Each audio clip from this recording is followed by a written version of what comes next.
अथ मन्त्रपाठः। ॐ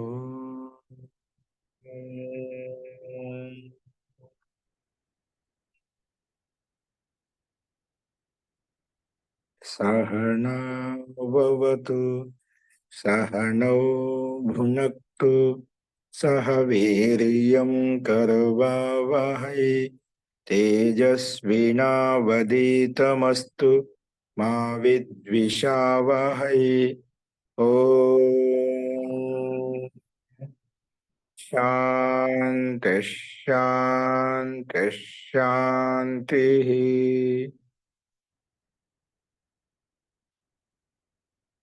सर्वेभ्यो नमः।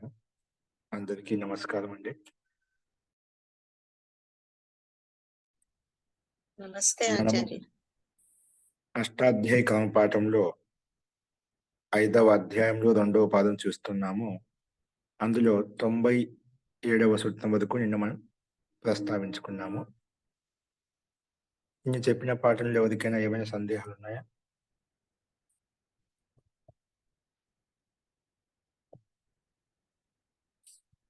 అసలు ప్రకృతి వంశరామ చూడండి.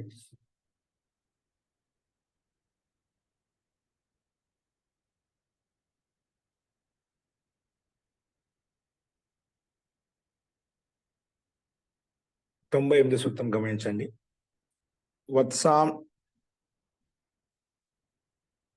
వత్సాం సాభ్యాం కామబలే. వత్సాం సాభ్యాం పంచమి భక్తి ద్వివచనం, కామబలే సప్తమి భక్తి ఏకవచనం. సమాసం వచ్చేసి వత్సశ్చ అంశశ్చ వత్సాంసం తాభ్యాం వత్సాంసాభ్యాం. ఇది ఇతరేతర యోగ ద్వంద్వ సమాసం. కామశ్చ బలశ్చ ఇది కామబలం తస్మిన్ కామబలే ఇది కూడా ద్వంద్వ సమాసము. కామశ్చ బలశ్చ కామబలం తస్మిన్ కామబలే ఇది సమాహార ద్వంద్వ సమాసము. వస్తు అనువృత్తి వచ్చేసి లచ్ ప్రత్యయం అనువృత్తి వస్తుంది పైనుంచి. తదస్యాస్త్యస్మిన్ ఇతి మతు ప్రత్యయం రావడం దగ్గర తదస్యాస్త్యస్మిన్ ఇతి షష్ఠి సప్తమి 2 పదాలకు అనువృత్తి వస్తుంది. తద్దితాహ జ్ఞా ప్రాతిపదికాత్ ప్రత్యయ పరశ్చ ఇవన్నీ అనువృత్తి వస్తున్నాయి. అర్థః వత్స అంశ శబ్దాభ్యాం. సూత్రంలో వత్స శబ్దం ఉంది, అంశ శబ్దం ఉంది. సంధి వల్ల వత్సాంసాభ్యాం అలా వచ్చింది.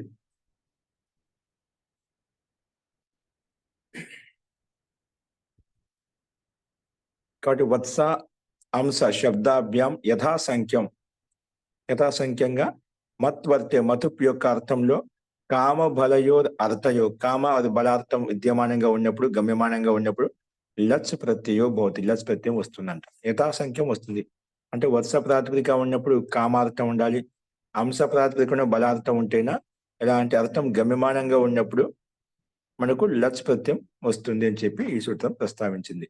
అందుకే వత్స అంశ శబ్దాభ్యాం యథాసంఖ్యం క్రమంగా మత్వర్తే మతుపు యొక్క అర్థంలో కామబలయో అర్థ ఈ 2 అర్థాలు విద్యమానంగా ఉన్నప్పుడు గమ్యమానంగా ఉన్నప్పుడు లచ్ ప్రత్యయం వస్తుంది. ఉదాహరణకి వత్సలహ అంశలహ ఈ రకంగా 2 ఉదాహరణలు కనిపిస్తున్నాయి. వత్సలహ అంశలహ.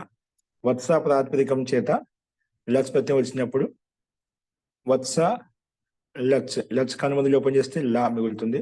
వత్స లా తర్వాత తదితాంతంగా సూచించుకొని విసర్గం చేసుకుంటే గన వత్సలహ. అలాగే అంశ ప్రాతిపదికం అంశలహ.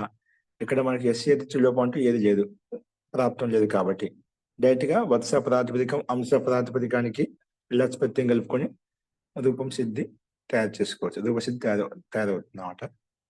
ఇక్కడ వత్సలహ అంటే చోటం పర్ స్నేహ రఖనే వాళ్ళ, చిన్న వాళ్ళ విందు స్నేహం ఉంచే వాళ్ళు ఎవరైతే ఉన్నాయో వత్సలహ అంటాం. ఈ వ్యక్తి చాలా వత్సల ప్రియుడు అండి, చాలా చిన్నపిల్ల స్నేహయుక్తంగా ఉంటాడు, స్నేహం పూర్వకంగా ఉంటాడు. అంశలహ అంటే బలవంతుడు అని అర్థం. ఇక్కడ మొత్తం వత్సలహ అంశలహ అనేవి మనకు సూత్రార్థ అనుగుణంగా కామార్థం బలార్థం విద్యమానంగా గమ్యమానంగా ఉంటే గన మనకు ఈ రెండు ప్రాతిపదిక నుంచి లచ్ ప్రత్యయం వచ్చినవి ఎలా ఉంటాయి రూపాలు అనేది చూసాం. నెక్స్ట్ చూడండి, ఫేనాది లచ్చ.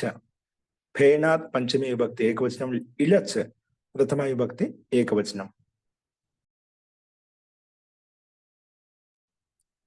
పద విభాగం వచ్చేసి ఫేనాద్ పంచమి విభక్తి ఏకవచనం, ఇలచ్ ప్రథమ విభక్తి ఏకవచనం. చ అవ్యయపదం, చ అవ్యయపదం. అనువృత్తి వచ్చేసి లచ్ అన్యతరస్యాం తదస్యాస్త్యస్మిన్నితి తద్దితాః యా ప్రాతిపదికాత్ ప్రత్యయః పరశ్చ. ఇవన్నీ అనువృత్తి వస్తున్నాయి. అర్థః ఫేన శబ్దాత్ మత్వర్థ ఇలచ్ ప్రత్యయో భవతి, లచ్ చ వికల్పేన. ఫేన శబ్దాత్ మత్వర్థ ఇలచ్ ప్రత్యయో భవతి.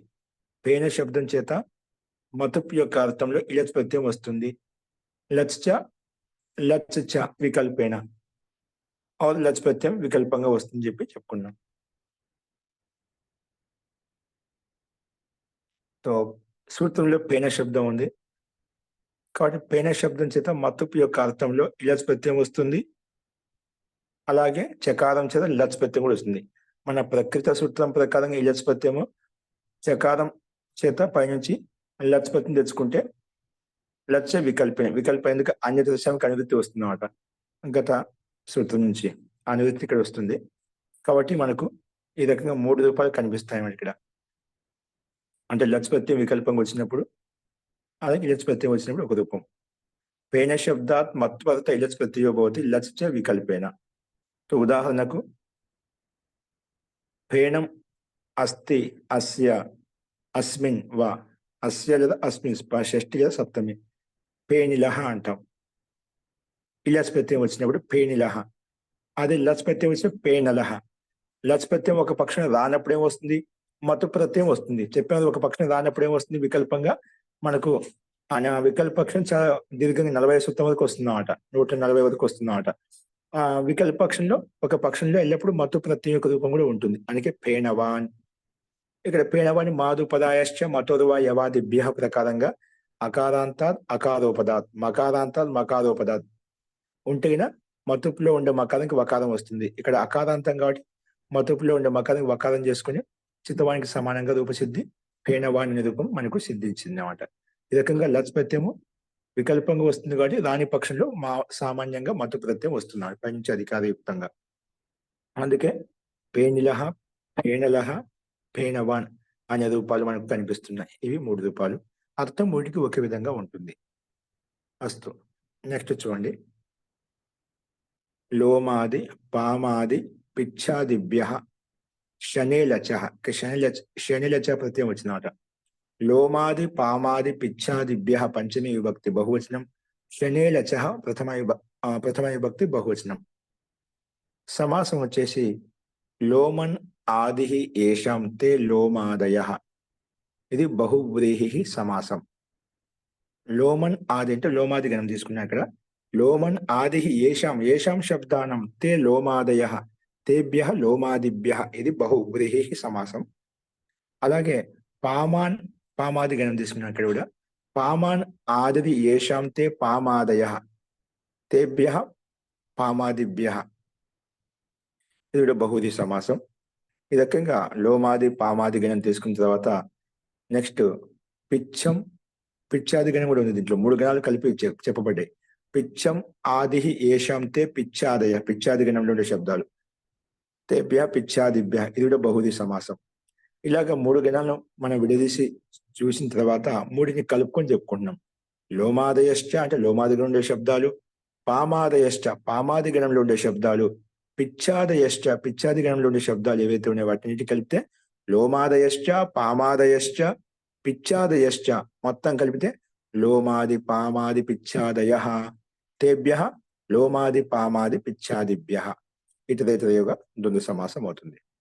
శనలచ ఇక్కడ మాత్రం శన ఇక్కడ షాచ నశ్చ, షశ్చ నశ్చ అయితే షశ్చ నశ్చ ఇలచ. 3 శనలచలో 3 ప్రత్యయాలు ఉన్నాయి. షశ్చ నశ్చ ఇలచ. కాబట్టి శనే లచ్ అయిపోతుంది. శనే లచహ అయిపోతుంది అన్నమాట. అందుకే ఇత్యత్ర ఇతరేతర యోగ ద్వంద్వ సమాసం చూపించబడింది. షశ్చ నశ్చ ఇలచ్చ అయితే శనే లచహ ఇత్యత్ర ఇతరేతర యోగ ద్వంద్వ సమాసం. అస్తు. ష నా ఇలా నాకారంలో ఉండే అకారం, ఇలచ్లో ఉండే ఈకారం రెండింటి మధ్య ఆద్గుణ చేస్తే శని లచహ అలా వచ్చేసింది. ఇక్కడ 3 ప్రత్యయాలు కలిపి ఇవ్వబడ్డాయి. అస్తు. అంటే ఇక్కడ మనకు క్రమ సంఖ్య ఏమి ఇవ్వలేదు, యథాసంఖ్యం అని చెప్పి అనువృత్తిలో. ఓకేనా. అందుకే అనువృత్తి అనే తదస్యాం తదస్యాస్మిన్నితి తద్దితాః జ్ఞాప్రాతిపదికాత్ ప్రత్యయః పరశ్చ ఇవి మాత్రమే వస్తున్నాయి. అస్తు. ఇప్పుడు సూత్రాలతో గమనించండి. లోమాది లోమాదిభ్యః పామాదిభ్యః పిచ్చాదిభ్యశ్చ త్రిగణస్థేభ్యో యథాసంఖ్య తీసుకున్నారు. త్రిగణస్థేభ్యో అంటే 3 గణాల్లో ఉన్నటువంటి శబ్దాలు ఏవైతే ఉన్నాయో క్రమంగా లోమాది గణం చేత యథాసంఖ్యం. లోమాది గణం ఉంటేనా షా ప్రత్యయం వస్తుంది, పామాది గణం ఉంటే నా ప్రత్యయం వస్తుంది, పిచ్చాది గణం ఉంటేనా ఇలచ్ ప్రత్యయం వస్తుంది.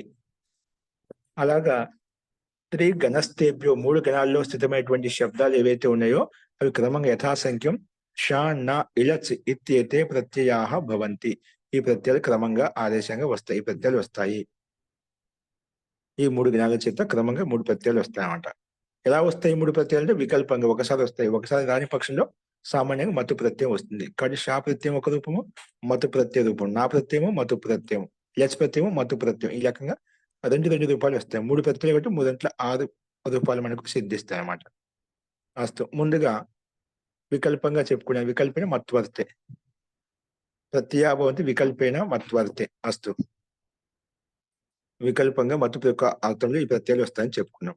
ఉదాహరణకు లోమాదిభ్య, లోమాది గణం ఉండే ప్రాతిపదికముల చేత మనం చూసినట్లయితే లోమాని అస్య సంతేతి లోమశః షా ప్రత్యయం వస్తుంది. లోమన్ ప్రాతిపదికం చేత షా ప్రత్యయం తీసుకుని, లోమ ప్రాతిపదికం చేత షా ప్రత్యయం తీసుకుని లోమ ప్లస్ ష లోమష అలా అవుతుంది. తర్వాత సు తీసుకుని ఋత్విసర్గం చేసుకుంటాం. లోమశః పురుషః, లోమాలతో యుక్తమైనటువంటి పురుషుడిని లోమశః పురుషః అంటాం. లోమ చిన్న చిన్న వెంట్రుకలు చేతుల మీద మన శరీరం మీద ఉండేటువంటి లోమాలు అనమాట, వెంట్రుకలు. పక్షి ఒక పక్షం లోమవాన్ పురుషః అంటామంట. ఎప్పుడు మత్తు ప్రత్యయం వస్తుంది. అలాగే పామాది గణంలో శబ్దం చేత పామ ప్రాతిపదికం చేత నా ప్రత్యయం వస్తుంది. పామ నా, పామ అస్య అస్థితి పామానః. తో పామ ప్రాతిపదికం చేత నా ప్రత్యయం వస్తుంది. నా ప్రత్యయం కాబట్టి పామ ప్లస్ నా. ఇక్కడ మనకు అనుబంధ లోపం అంటూ కానీ ఎస్ఏ లోపం అంటూ ఏం లేదు. పామ ప్లస్ నా కలుపుకుంటే పామన, తర్వాత దత్తాంతం గడి సు తెచ్చుకుని ఋత్విసర్గం చేసుకున్నాం. పామన రూపం సిద్ధిస్తుంది. అలాగే ఒక పక్షంలో నా ప్రత్యయం రానప్పుడు మత్తు ప్రత్యయం వస్తుంది, పామవాన్ అలా వస్తుంది అన్నమాట. ఇక్కడ మకారాంతం కాబట్టి అకారాంతం కాబట్టి మనకు మకాదు పద కూడా ఉంది కాబట్టి ఇబ్బంది లేకుండా మనకు మాదు పదాయశ్చ మతుర్వ యవాదిభ్య ప్రకారంగా మతుపులో ఉండే మకానికి వా వచ్చింది కాబట్టి పామవాన్ అలా రూపం సిద్ధించింది అన్నమాట. అలాగే పిచ్చాది గణంలో ఉండే ప్రాతిపదికం చేత పిచ్చం అత్ర అస్థితి పిచ్చలహ లేదా పిచ్చవాన్. ఇక్కడ కూడా అదేవిధంగా పిచ్చ ప్రాతిపదికం చేత ఇలచ్ ప్రత్యయం తెచ్చుకుంటాం. ఇలచ్ ప్రత్యయానికి ఇలా మిగులుతుంది. అనుబంధం లోపం చేస్తే పిచ్చిలా, పిచ్చ ప్లస్ ఇలా. ఇక్కడ ఎస్ఏ లోపం చేసుకుంటాం. పిచ్చ చకారం నుండి అకారం లోపిస్తుంది. అప్పుడు పిచ్ ఇలా కలిపితే పిచ్చిలా. తర్వాత సు తీసుకుని ఋత్విసర్గం చేసుకుని పిచ్చిలహ. అలాగే పిచ్చ ప్రాతిపదికం చేత మతుపులో ఉండే మకారానికి వకారము. అలాగే మనం ఉపదాకి దీర్ఘము నుమ్మాగం చేసుకొని పిచ్చవాన్ అనే రూపం తయారు చేసుకుంటాం. ఈ రకంగా రూపాలు మనకు సిద్ధిస్తాయి. ఇది మనం అర్థం చేసుకోవాలి. ఫస్ట్ ధన్యవాదాలు. ఈ రకంగా మనం అర్థం చేసుకోవాలి.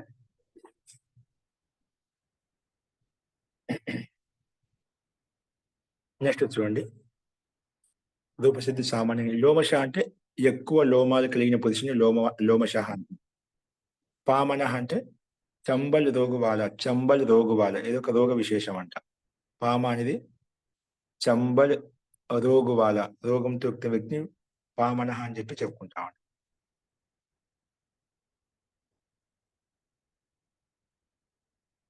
అలాగే పిచ్చల అంటే పిసల్పన్ వాళ్ళ దేశం అంటే జాదుతో ఉన్నటువంటి దేశ విశేషం అనమాట.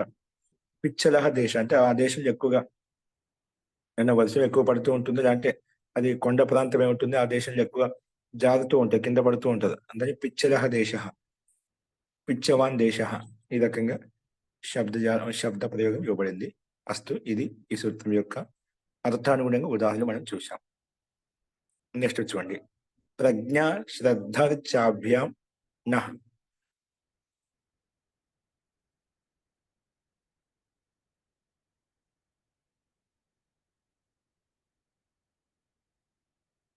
ప్రజ్ఞా శ్రద్ధర్చాభ్యాం, ప్రజ్ఞా శ్రద్ధర్చా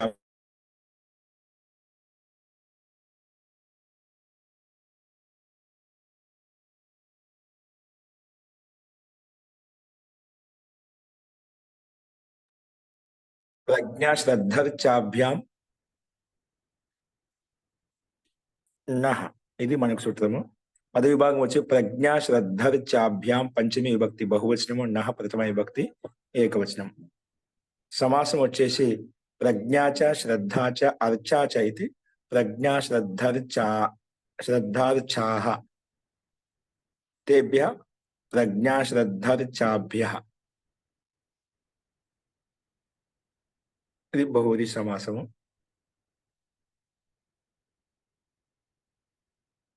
సారీ, ఇది ద్వంద్వ సమాసము. అనువృత్తి వచ్చేసి అన్యతరస్యాం తదస్యాస్త్యస్మిన్నితి తదితాః న్యా ప్రాతిపదికాత్ ప్రత్యయః పరశ్చ. ఇవన్నీ అనువృత్తి వస్తున్నాయి.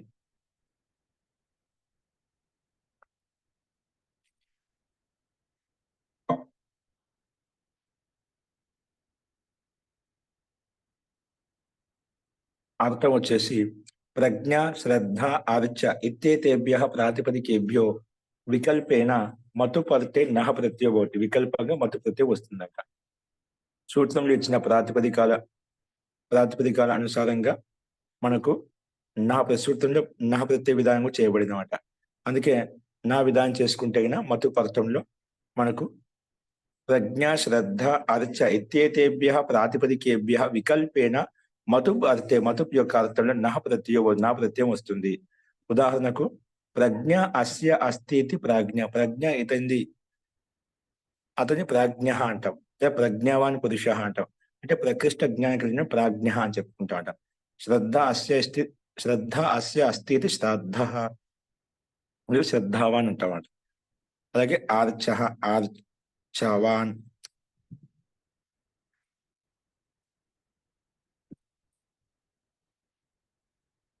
అర్చ ప్రాతిపదికం కాబట్టి అర్చ ఆర్చవాన్. ఇక్కడ మనకు నా ప్రత్యయం కావడా కాబట్టి ఒక అర్చ అనేది నా ప్రత్యయం వచ్చినప్పుడు అనువాదం లోపం చేస్తే ఆ మిగులుతుంది. కన్యత ప్రత్యయం కాబట్టి ఆ తెచ్చుకు వృద్ధి చేసుకుంటాం, అందుకే ఆర్చ ఆ ఎస్ ఏది లోపం చేసుకుని ఆర్చ పూర్తి కలిపేసుకుంటాం, తర్వాత సు తెచ్చుకుని ఋతు విసర్గం చేసుకుంటే ఆర్చ. అలాగే ఒకసారి మత ప్రత్యయం ఇచ్చినప్పుడు అక్కడ నిమిత్తం అంటూ ఏది లేదు కాబట్టి మత ప్రత్యయ నిమిత్తం అంటే ఆది అచ్చుకు వృద్ధి రాదు, అందుకే అర్చావాన్ అని చెప్పాం. ఇక్కడ అర్చావాన్. అలాగే ప్రాజ్ఞ ప్రజ్ఞావాన్, ఇక్కడ కూడా వృద్ధి రాలేదు, మత్తు ప్రత్యయం వచ్చిన ప్రాజ్ఞ ప్రజ్ఞావాన్, శ్రద్ధావాన్. చూడు అక్కడ మనకు వృద్ధి యొక్క వ్యత్యాసం, వృద్ధి యొక్క తేడా మనకు కనిపిస్తుంది అంటే మత్తు ప్రత్యయం వచ్చినప్పుడు వృద్ధి రాదు. మామూలుగా మన ప్రకృతి సూత్రం ప్రకారంగా నా ప్రత్యయం వచ్చినప్పుడు వృద్ధి వస్తుంది, అది వికల్పంగా వస్తుంది కాబట్టి మనకు వికల్పం రాని పక్షంలో మనకు మతుపద ద్వారా ప్రజ్ఞావాన్, శ్రద్ధావాన్, అర్చవాన్ అనే రూపాలు మనకు సిద్ధిస్తాయి. అస్తు, ఇది కూడా సామాన్యంగా ఉంది. నెక్స్ట్ చూడండి, తపః సహస్రాభ్యాం వినీని. తపః సహస్రాభ్యాం పంచమీ విభక్తి ద్వివచనం, వినీని ప్రథమ విభక్తి ద్వివచనం. సమాసం వచ్చేసి ఉభయత్ర ఇతరేతర యోగ ద్వంద్వ సమాస. అంటే తపశ్చ సహస్రశ్చ అయితే తపస్సహస్రం తాభ్యాం తపస్సహస్రాభ్యాం, ఇది ద్వంద్వ సమాసము. వినిశ్చ ఇనిశ్చ అయితే వినీని అలా వస్తుంది, ఇది కూడా ద్వంద్వ సమాసం. అస్తు, అనువృత్తి వచ్చేసి తదస్యాస్త్యస్మిన్నితి తద్దితాః న్యా ప్రాతిపదికాత్ ప్రత్యయః పరశ్చ, ఇవన్నీ అనువృత్తి వస్తున్నాయి. అర్థః తపః సహస్ర ఇత్యేతాభ్యాం శబ్దాభ్యాం. సూత్రంలో ఇచ్చినటువంటి తప శబ్దము సహస్ర శబ్దము, తపః సహస్ర ఇత్యేతాభ్యాం శబ్దాభ్యాం యథాసంఖ్యం క్రమంగా విని ఇని విని ప్రత్యయం ఒకటి ఇని ప్రత్యయం ఒకటి. తపః ప్రాతిపదికం చేత విని ప్రత్యయం వస్తుంది, సహస్ర ప్రాతిపదికం చేత ఇని ప్రత్యయం వస్తుంది అన్నమాట. విని ఇని ఇత్యేతౌ ప్రత్యయౌ భవతః ఏ అర్థంలో వస్తాయని మత్వర్తే మతుపు యొక్క అర్థంలో వస్తాయి రెండు ప్రత్యయాలు. అందుకే ఉదాహరణలు కూడా అదే విధంగా చూపించబడ్డాయి. తపో అస్య అస్మిన్ వా విద్యతే తపస్వి సహస్రీ ఇలా రూపాలు చూపించండి. తపో అస్య లేదా అస్మిన్ విద్య తపస్సు ఇతనిది లేదా తపస్సు ఇతనిలో ఉంది అలాంటి అర్థాన్ని చెప్పడం కొరకు తపస్వి అని చెప్తామట. షష్ఠి విభక్తి తీసుకున్న సప్తమి విభక్తి యొక్క అర్థం తీసుకున్న తపస్వి రూపం వస్తుందన్నమాట. అలాగే సహస్రీ శబ్దం సిద్ధిస్తున్నమాట. సో తపస్ ప్రాతిపదికం చేత మనకు విని ప్రత్యయం వచ్చినప్పుడు క్రమంగా కదా విని ప్రత్యయం వచ్చినప్పుడు తపస్ ప్లస్ విని వినికి అనుమతి లోపం చేస్తే విన్ మిగులుతుంది. విన్ మిగులుతుంది. తపస్సు ప్లస్ విన్ కలిపి తపస్విన్ అయిపోయింది. తర్వాత సు తెచ్చుకుంటాము. సు తెచ్చుకున్న తర్వాత ఉపదాకి దీర్ఘం చేస్తాం. తపస్వీన్ అయిపోయింది. తర్వాత హలింగ్యాభ్య దీర్ఘ సుతిస్య ప్రయుక్తం హల్ ప్రకారంగా సు లోపం చేసుకుంటాం. తర్వాత విన్ లో ఉండే నకారానికి నలోపహ ప్రాతిపదికాంతస్య ప్రకారం నకార లోపం చేసుకుంటే తపస్వి అనే రూపం మనకు సిద్ధిస్తున్నమాట. అలాగే సహస్ర శబ్దం సహస్ర ప్రాతిపదికం చేత ఇక్కడ ఇని ప్రత్యయం వస్తుంది. సహస్ర ప్లస్ ఇని ఇక్కడ ఇని ప్రత్యయం కాబట్టి ఇనికి అనుమతి లోపం చేస్తే ఇని మిగులుతుంది. ఇని మిగులుతుంది కాబట్టి తర్వాత ఎస్ లోపం చేసుకుంటాం. ఇక్కడ ఇని ప్రత్యయం కాబట్టి సహస్ర ఇన్ సహస్రిన్ అయిపోయింది అన్నమాట. తర్వాత తదితాంతం కాబట్టి సు తెచ్చుకుంటాము.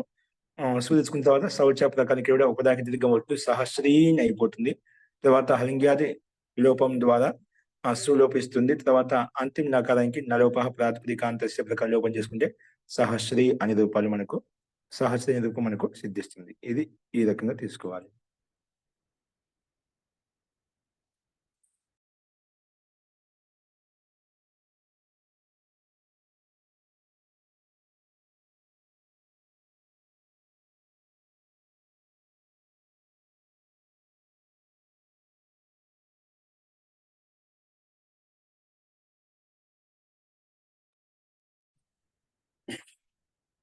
నెక్స్ట్ చూడండి అన్యచ. అన్ ప్రథమ విభక్తి ఏకవచనం చ అవ్యపదం. అనువృత్తి వచ్చేసి తపస్సహస్రాభ్యాం తదస్యాస్త్యస్మిన్నితి తద్దితాః జ్ఞా ప్రాతిపదికాత్ ప్రత్యయః పరశ్చ. ఇవన్నీ అనువృత్తి వస్తున్నాయి. అర్థః తపః సహస్ర శబ్దాభ్యాం పైన అనువృత్తి తెచ్చుకుంటున్నాం. ప్రాతిపదికాలు అక్కడ విని ప్రత్యయాలు ఆగిపోయాయి. విని ప్లస్ ఇని ప్రత్యయాలు ఆగిపోయాయి. ఇక్కడ అను ప్రత్యయం వస్తుంది విశేషంగా. అస్తు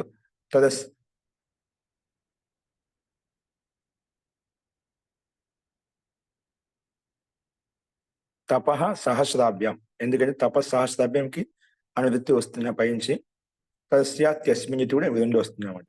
అస్తు జ్ఞా ప్రాతిపదికాత్ ప్రత్యయ పరశ్చ ఇవన్నీ కామన్ గా ఉన్నాయి. అర్థః తపః సహస్రాభ్యాం తపః సహస్ర శబ్దాభ్యాం తపః శబ్దాభ్యాం సహస్ర తపశబ్దము సహస్ర శబ్దం నుండి తీసుకోవాలి. అందుకే ద్వివచనంలో చెప్పుకున్నాము. తపః సహస్ర శబ్దాభ్యాం మత్వర్తే మతుపు యొక్క అర్థంలో అన్యచ అని ప్రత్యయం వస్తుందంట.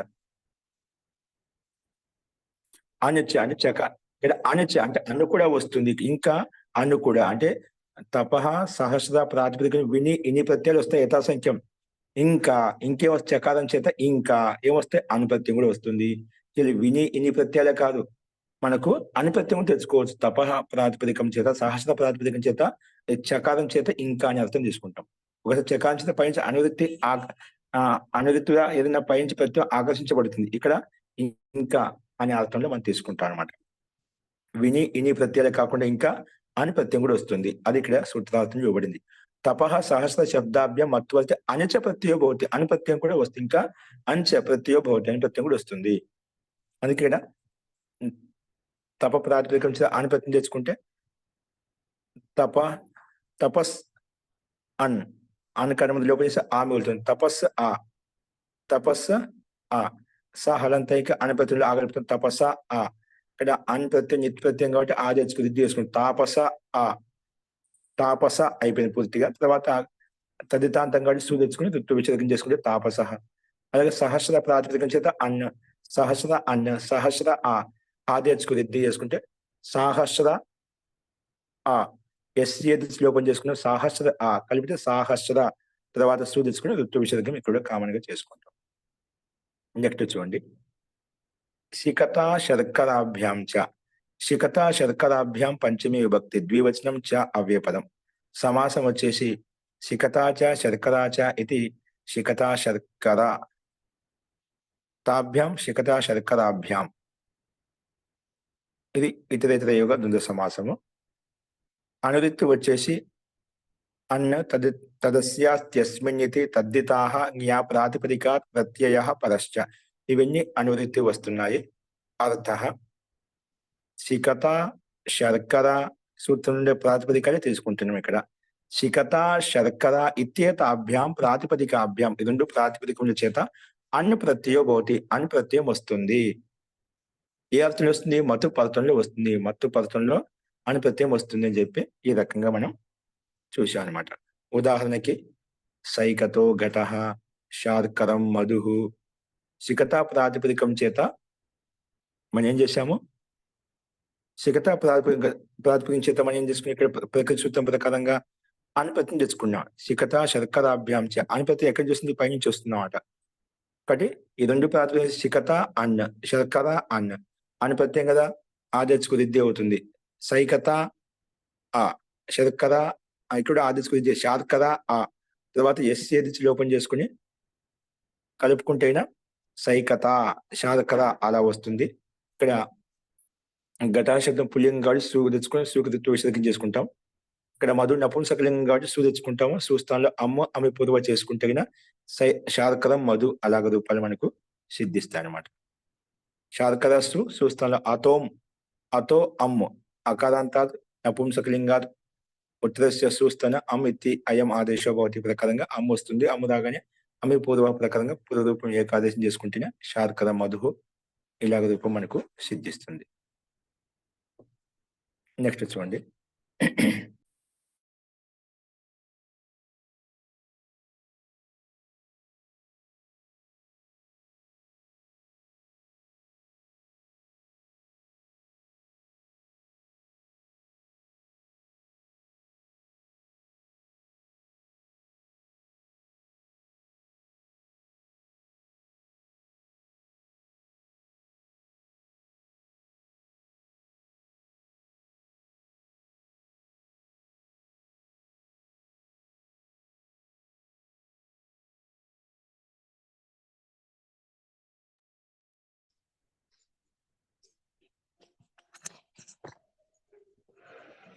ఆచార్య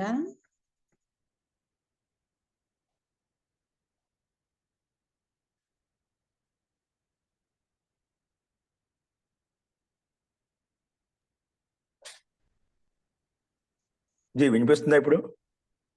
ఇప్పుడు వినిపిస్తుందండి. ఇందాక ఉదాహరణలో సైకతో ఘటహ అని ఉంది కదా, సికత అంటే ఇసుక కాదండి? సికత అంటే ఇసుకనే అండి. మరి ఇసుకతో ఘటం ఎలా వస్తుంది? సికత ఘట అంటే ఇసుకతో కూడిన ఘటము. ఇసుకతో కూడిన ఘటం కుండ ఉండకూడదా? అంటే ఇసుక కలిపి కూడా చేస్తారా? కలిపి చేయడానికి తాత్పర్యం కాదు. సికత ఘట ఘటము అంటే ఇసుకతో నిండిన కుండ. నిండిన అర్థం తీసుకో. ఇసుకతో కూడుకున్న అందులో ఉంది అని అర్థంలోనా? ఇసుకతో కూడుకున్న ఘటము. ఇప్పుడు అర్థమైందిలేనా? ఈ ప్రత్యయమే ఇది కదా, తదస్య అస్మిన్ ఇది. ఇప్పుడు ఇసుకతో కూడా ఘటాలు చేస్తున్నా అండి. అది కూడా మనం పెద్ద ఆశ్చర్యపడాల్సిన అవసరం లేదు. కాదులేండి, నేను తప్ప అర్థం శాంతం చేసుకోకుండా అడిగేశానులేండి. మన రెండు అర్థాలు. ఇప్పుడు షష్ఠి సప్తం ఉంది. ఇసుకతో కూడిన ఇసుక ఉంది, అలాగే తీసుకోవచ్చు, ఇబ్బంది లేదు.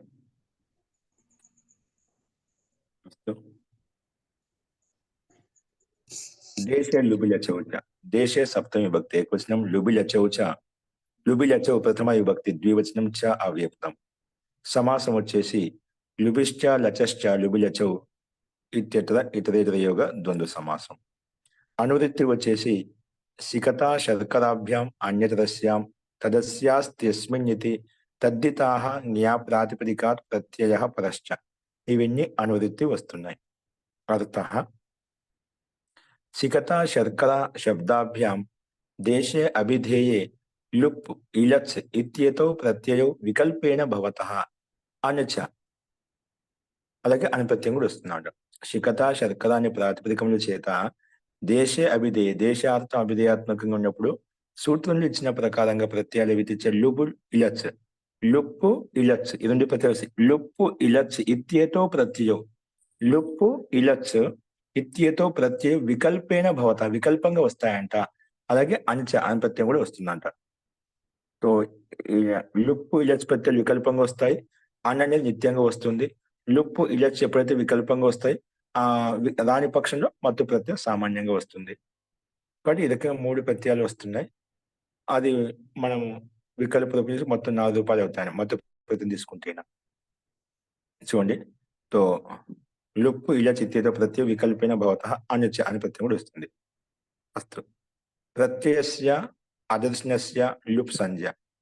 ఇక్కడ లుప్ అంటే ఏమిటంటే సూత్రంలో మనకి ఏం చెప్పుకున్నాం, శిఖత శర్కర శబ్దాభ్యం దేశే అభిధేయే లుప్ ఇలచ్ ఇత్యేతో లుప్ ఇలచ్ ఇత్యేతో లుప్ అంటున్నాం. ఇక్కడ లుప్ ప్రత్యయం అనేది లుప్ అంటే తాత్పర్యం ఏంటంటే అంటే దేనికైతే మనం లుప్ చేసుకున్నా అది తీసుకోవాలి. ఇక్కడ అంటే ఏ ప్రత్యయానికి లుప్ చేసుకున్నా అది తీసుకోవాలి. అందుకే ప్రత్యయస్య అదర్శనస్య లుప్ సంజ్ఞ. ఏ ప్రత్యయం తెచ్చుకున్న తర్వాత ఏదైతే లుప్ చేస్తామో లుప్ అంటే ఏమిటి,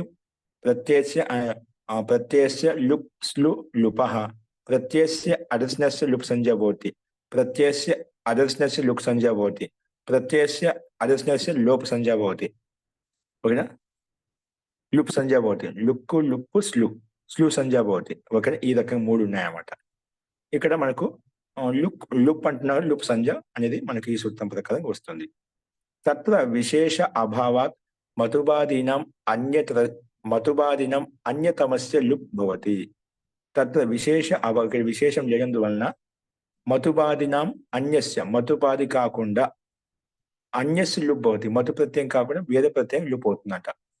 ఎందుకంటే తత్ర విశేష అభావం అంటూ ఏం లేదు, విశేషం అంటూ ఏం లేదు కాబట్టి ఈ కానీ మతుబాదినం అన్యతమస్య మతు కాకుండా వేరే దానికి లుప్ భవతి లుప్ వస్తుంది అని ఇక్కడ విశేషంగా చెప్పబడింది. శిఖతాహ అంటే వాళ్ళు, శిఖతాహ అస్మిన్ విద్యంతే శిఖతా దేశ ఈ దేశం ఇసుక ఎక్కువగా ఉంటుంది. శిఖతా దేశ అంటే శిఖతిలహ అంటామంట, లేదా సైకత అంటాం, లేదా శిఖతావాన్ అంటాం. ఈ రకంగా 4 రూపాయలు వచ్చాయి. శిఖతా దేశ శిఖత అంటే ఎప్పుడైతే మనము ఇక్కడ ఏ ప్రత్యయం 3 ప్రత్యయాలు చెప్పుకున్నాం మనం. లుప్ ప్రత్యయం వచ్చినప్పుడు శిఖతా దేశ వస్తుంది, లుప్ వచ్చినప్పుడు లుప్ అయిపోతుంది. కాబట్టి ఎప్పుడైతే ఇలచ్ తెచ్చుకుంటామో శిఖతిలహ వస్తుంది. ఎప్పుడైతే మనం మళ్ళీ అనుప్రత్యయం చేసుకుంటామో సైకత అంటామో. ఎప్పుడైతే ఇక్కడ ఇలచ్ ప్రత్యయం రాదో లుప్ ప్రత్యయం రాదో అప్పుడు ఒక పక్షంలో మతు ప్రత్యయం వస్తుంది. అందుకే శిఖతావాన్ అలా రూపం వస్తుంది. ఇక్కడ అకారాంతది కాబట్టి మనకు మతుపులో ఉండే మకారానికి వకారం చేసుకుంటే శిఖతావాన్ అనే రూపం సిద్ధిస్తుంది. ఇక్కడ శర్కర అంటే కంకడ్, అస్మిన్ విద్యంతే శర్కరా దేశ శర్కరిలహ శార్కర శర్కరావాన్ శర్కరా దేశ. ఎప్పుడైతే మనము ఇక్కడ లుప్ తెచ్చుకుంటాము శర్కరా దేశ వస్తుంది.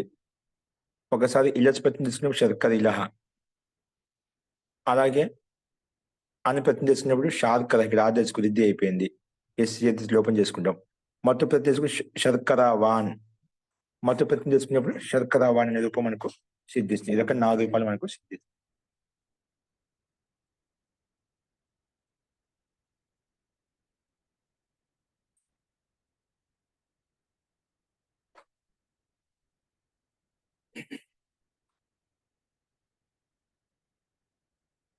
तो రూపసిద్ధి మనకు సామాన్యంగా ఉంది. శిఖతా और శర్కర శబ్దం से దేశ అవిధేయ హో దేశం అవిధేయాత్మకంగా ఉన్నప్పుడు గమ్యమానంగా ఉన్నప్పుడు లుప్ ఇలచ్ తథా అన్ ప్రత్యయ వికల్ప से होते हैं. ఈ 3 ప్రత్యయాలు వికల్పంగా వస్తాయి. ఇవి రానప్పుడు సామాన్యంగా మత్తు ప్రత్యయం వస్తూ 4 రూపం కూడా వస్తుంది అన్నమాట. ప్రత్యయ के आदर्श की लुप संज्ञा की है. प्रत्यय అదృశ్యం చేయడం, కనిపించకుండా చేయడం లుప్ సంజ్ఞ అని చెప్పుకున్నాం. యహ కిసి విశేష ప్రత్యయ का लुप तो कहा नहीं है. ఇక్కడ कोई विशेष प्रत्यय लुप అవుతుంది చెప్పలేదు మనం. अतः मतुप आदियों में से किसी का भी लुप हो जाएगा. मतुप ఆదియోం మేసే కిసి కా భీ లుప్ హో జాయేగా. అంటే ఇక్కడ మనకు ఏమొస్తుంది, మతుపు తెచ్చేసుకుంటాం. మతుపు అంటే ఇక్కడ మనకు ఈ సందర్భంలో ఏంటి, ఇక్కడ ఏదో ప్రత్యయం తెచ్చుకుంటా ఆ ప్రత్యయానికి లుప్ చేసుకుంటాం. మతుపాది నుంచి ప్రత్యయం తీసుకుని లుప్ చేసుకుంటాం, అది ఇక్కడ చెప్పారు. అత మతుపు ఆదియోం మేసే కిసి కా భీ లుప్ హో జాయేగా, ఏదైనా ప్రత్యయం లోపం చేసుకోవచ్చు, అది ఇక్కడ చెప్పబడింది. ఇక్కడ శిఖత ఇలత్స్ ఎస్ ఏది లోపం చేసుకుని శిఖతిలహ రూపం వచ్చిందన్నమాట. మిగతా అన్ని చోట్ల సామాన్యంగా అనుప్రత్యం చేసుకునే రూపసిద్ధి సిద్ధిస్తుంది. శిఖత ఏదైనా ప్రత్యయం చూసుకుని ఆ ప్రత్యేక మన ప్రత్యేక సూత్రం ప్రకారం లూప్ చేసేసుకుంటా, కనిపించకుండా చేసేస్తాం, అప్పుడు శిఖతానే మిగులుతుందన్నమాట. శిఖతానే అలాగే మిగిలిపోతుంది. సామాన్యంగా ప్రత్యయ లోపే ప్రత్యయ లక్షణం ప్రకారంగా నిమిత్తం చేసుకుని దానికి సు వస్తుంది. సుకి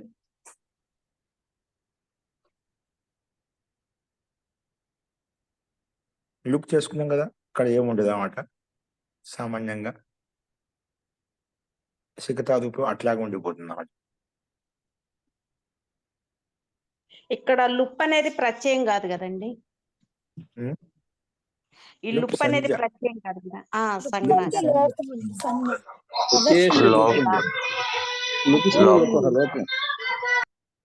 ఈ ప్రత్యయాల్లో ఏదైనా లుప్ చేసుకోవచ్చు అన్నమాట. ఏదైనా చేసుకోవచ్చు, లుప్ చేసుకోవచ్చు.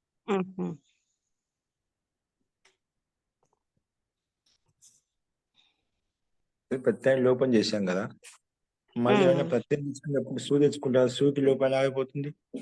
అంతే. శిఖతా శబ్దం టాబంతం కదా, టాబంతం కాబట్టి అక్కడ 50 దీర్ఘ శృతి ప్రక్తం హలి ప్రకారం వెళ్ళిపోతుంది. అస్తు ఆ రకంగా చేసుకుంటాం. నెక్స్ట్ చూడండి, దంత ఉన్నత ఉదత్స్. దంత పంచమి ప్రథమ విభక్తి ఏకవచనం, పంచమ్యర్థే ప్రథమ. పంచమి విభక్తి యొక్క ప్రథమ విభక్తి పెట్టుకున్నాం ప్రథమ దంత శబ్దంలో. అస్తు ఉన్నత ప్రథమ విభక్తి ఏకవచనం, ఉదత్స్ ప్రథమ విభక్తి ఏకవచనం. అనువృత్తి వచ్చేసి తదస్యాస్త్యస్మిన్నితి తద్దితాః జ్ఞా ప్రాతిపదికాత్ ప్రత్యయః పరశ్చ. ఇవన్నీ అనువృత్తి వస్తున్నాయి.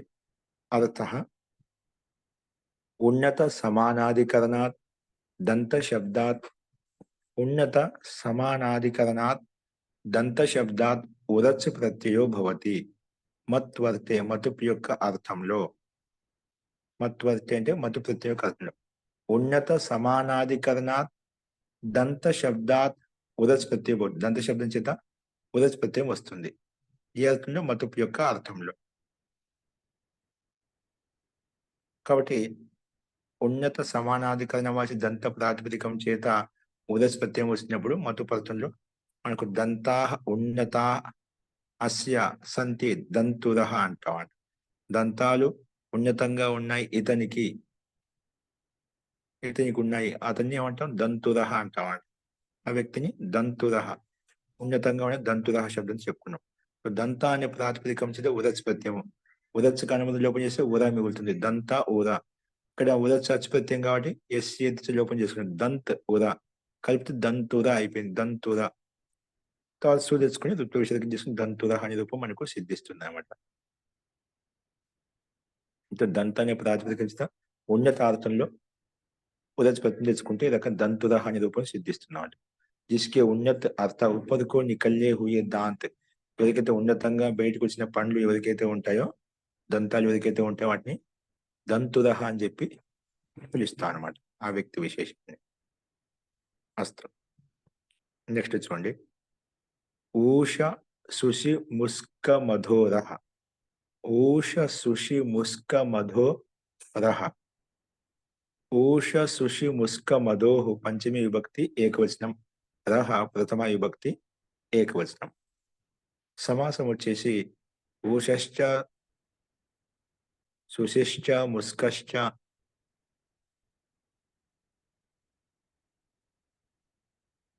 మధుశ్చ ఇది మధుః तस्मात् मधोः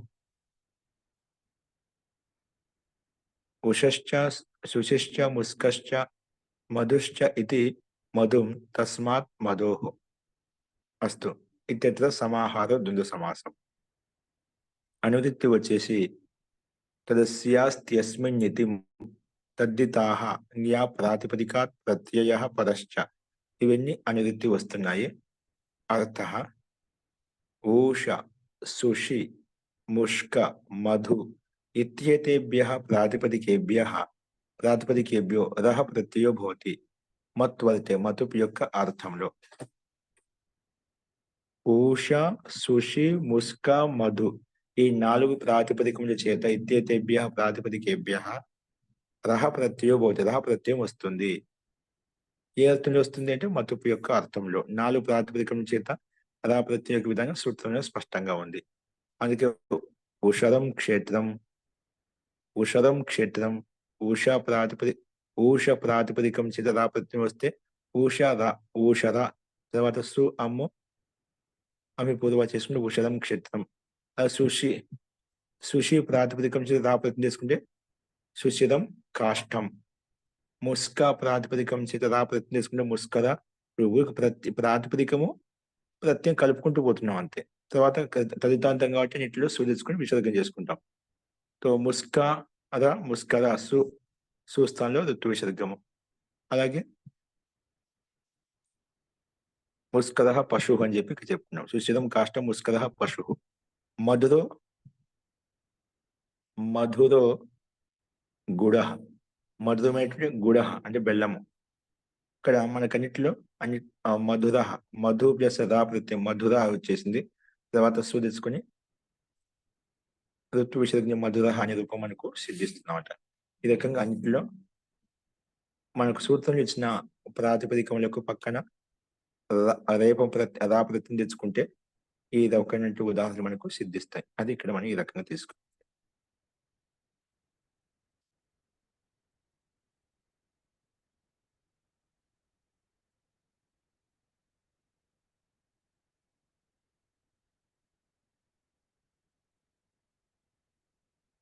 అస్తు వీటిని మనం రేపు చెప్పుకుందామండి ఇందులో ఇప్పటి వరకు చెప్పిన దాంట్లో ఏదైనా సందేహాలు ఉన్నాయా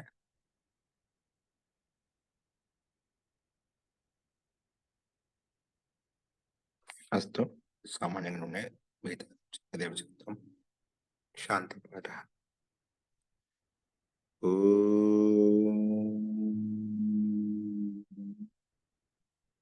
सर्वे भवन्तु सुखिनः सर्वे सन्तु निरामयाः सर्वे भद्राणि पश्यन्तु मा कश्चित् दुःखभाग् भवेत् ॐ